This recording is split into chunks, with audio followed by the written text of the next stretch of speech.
Ah, man, this is by far one of the best, if not the perfect shoot. There's one little caveat that, if followed, would mean the gunman or the good guy with the gun wouldn't have the means to do so.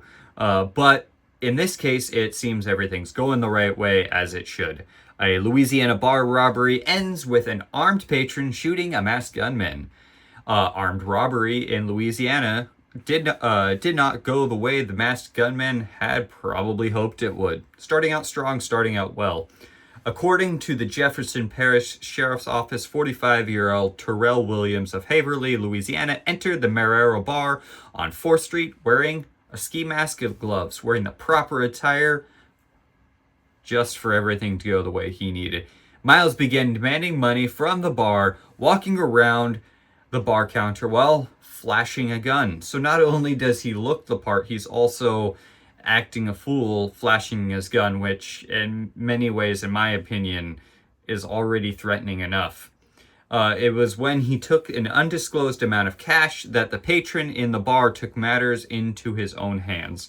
According to the Jefferson Parish Sheriff's Police Officer spokesperson Sergeant Brandon Veal, the patron was also armed, shot Miles in the stomach in an act of defense of others, and in my opinion, honestly, himself, and no other injuries were reported. So, like, how perfect could this be? A person sees an event play out in front of him, sees the crime committed, and only waits until the best possible moment to literally take matters into his own hands and hurts nobody else besides the perpetrator. This is growing great so far. But it gets even better because Fox 8 reports that Miles was taken to a nearby hospital where he's currently stable, so he's alive. He's in great condition. However, his troubles are far from over.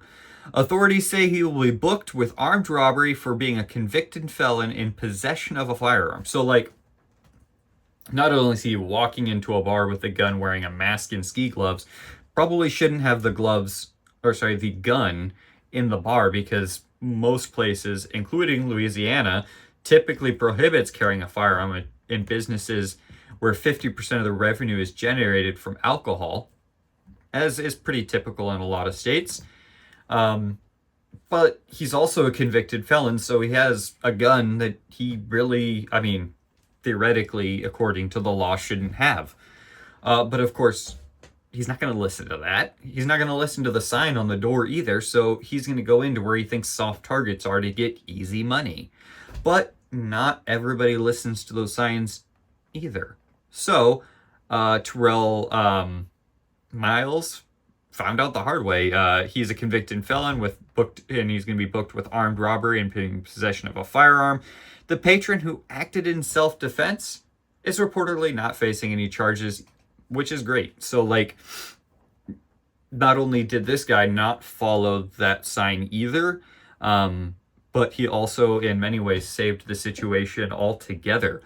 However, so typically Louisiana law prohibits carrying a firearm in a business where 50% of the revenue is generated from on-site sale of alcohol. However, exceptions apply, such instances of self-defense.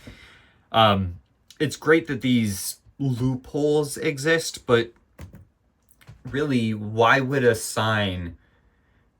sign be put up, or why should some law stop you from being able to defend yourself in any given situation?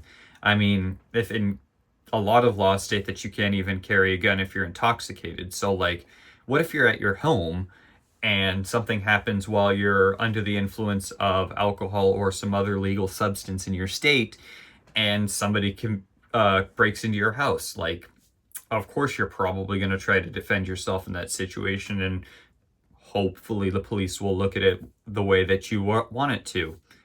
But in this case, this man's in a bar. He's in a public situation where he shouldn't have it. Of course, there's plenty of places where you're not allowed to have a gun by some sort of signed decree.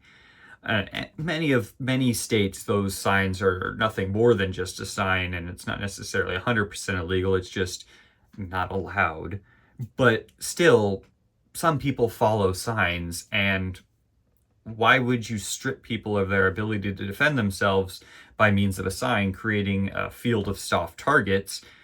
Thankfully, not every soft target or not every target wants themselves to be soft, so they don't follow these signs, but criminals aren't following those laws either. So why have such a small amount of a small hurdle for people to have to think twice about? Of course, if you put up a hard defense at the door and say you don't allow guns in your premises of your building, and you have somebody outside defending the place and the means of screening entry, sure. I just, some people just might not go there because it's extra work. But I get what you're doing. You're actually taking steps, but it's just a bar. People can walk in. Why can't people defend themselves? This person did, and it went great.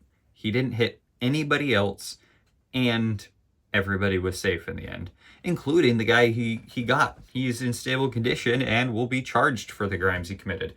Get down to those comments. Let me know what you think of this shooting. Do you think it was just as clear cut as I think it is, or do you think maybe this guy the patron should also be charged with some sort of crime? Or I don't know.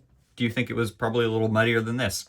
Get in those comments. Let me know what you think. If you found value from this, if you could hit that like button, it would help me out a lot.